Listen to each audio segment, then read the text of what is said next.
So what's the name? My name, I'm popularly known as Mr. B. B is for Bilal, B-I-L-A-L. Okay. I'm from Uwere.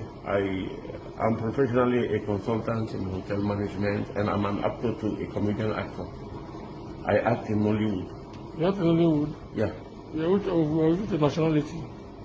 Originally, I'm from Lebanon, but fortunately they didn't take my photocopy of my. I'm an ECOWAS citizen, a Sierra Leonean.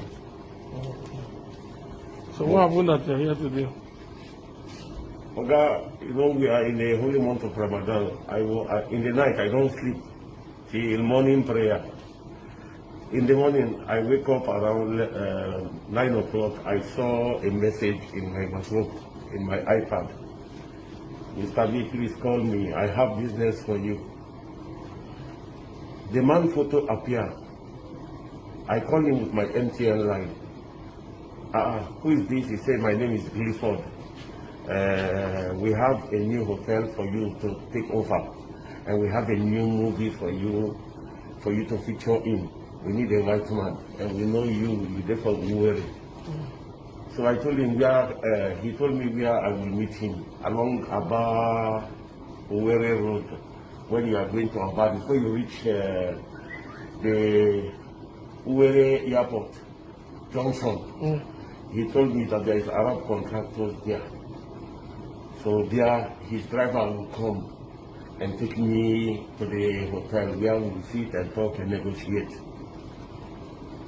I reached the place. The driver, he gave the driver my number. So I have the driver in my phone. I told him, are they in front of Arab contractors? He said, okay, I'm coming. Like 2 minutes, he just appeared. Are you Mr. B? I say, yes. He said, okay, yeah. Now enter, now follow you. Because I was with my Igbo brother. I have an Igbo family. They take care of me in Owerri. I stay in his house. Now his motor, Venza, he gives me to drive to go meet these people. So he enter. He said, ma, enter this way. I enter. Like 5-10 minutes, 15 minutes. Okay, where did you take me now? Me and Mr. Clifford not talk like that. Where are you taking me inside? Okay, don't worry, we'll reach very soon. Before you know it, like I don't enter 30 minutes.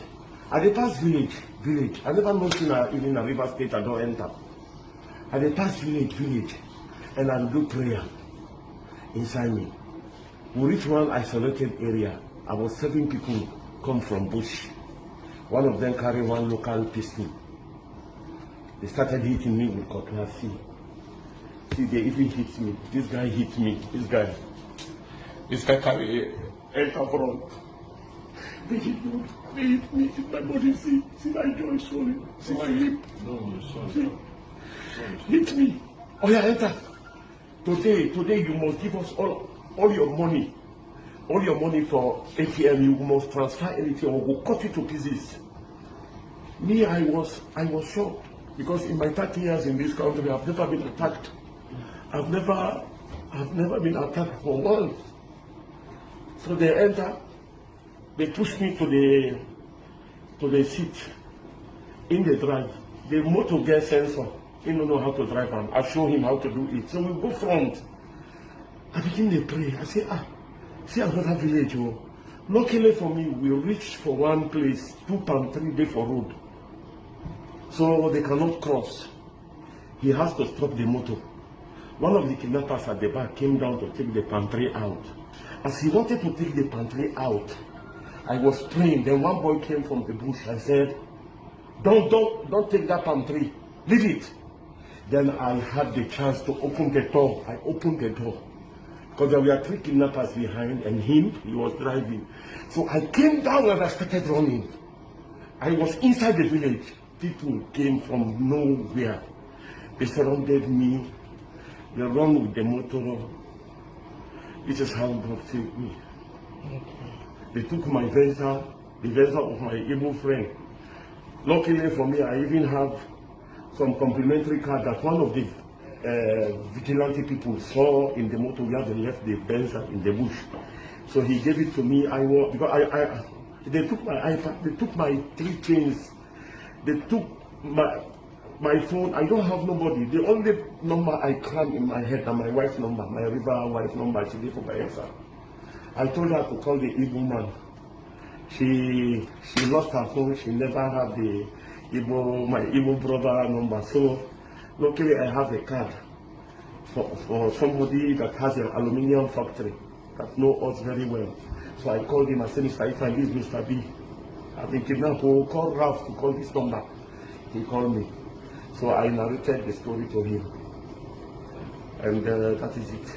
And later on, many police people, I salute all of them, many of them, a battalion of police people came before DPO finally came and took me. They took very, very, very, very good care of me. May they live long. May God guide and protect you all. In fact, I am impressed. I pray the government will do more for you, to mobilize you more. Instead of you, they go hire this rotting boss, they enter inside.